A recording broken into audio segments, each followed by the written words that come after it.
Buffalo Sabres season preview on HockeyTube.com. The Buffalo Sabres don't look all that bad on paper, but considering where they finished last year and what they did in the summer, nothing, I don't really see how they're going to improve. Bernier, Kalinin, and Thibault out, Rivet and Lalime in. Woo! Now, I understand the Sabres don't have all that much money to spend. I mean, that's why guys like Chris Drury, Danny Briere, and Brian Campbell have all found their way out of town one way or another.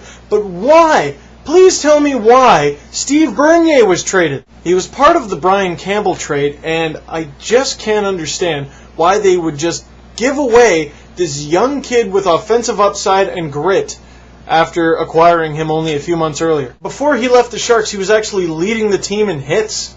Come on! Bringing Craig Rivet into the Buffalo Sabres may make a little bit of a difference, but the bigger difference is probably with Teppo Numminen. That is, if he can stay healthy.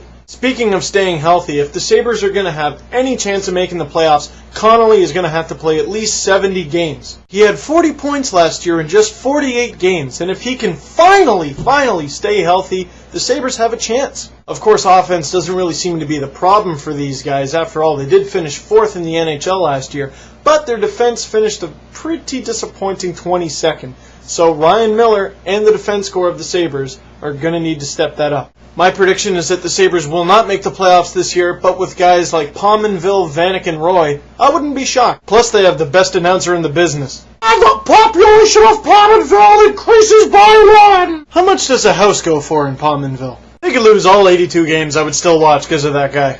Generette, not Pominville, but still, he's good. It was nice to see the Buffalo Sabres finally spend a little bit of money on Ryan Miller, because the rumor for the longest time was that he was on his way out of town. Now, I want you to think for a minute where the Sabres would have finished up last year without Ryan Miller in the lineup at all.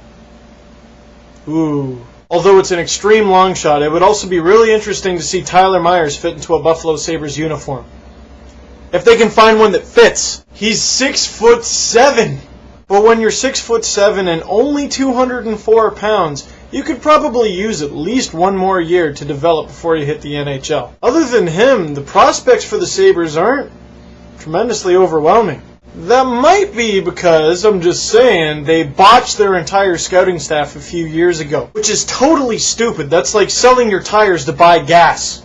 More NHL and other hockey coverage here at HockeyTube.com.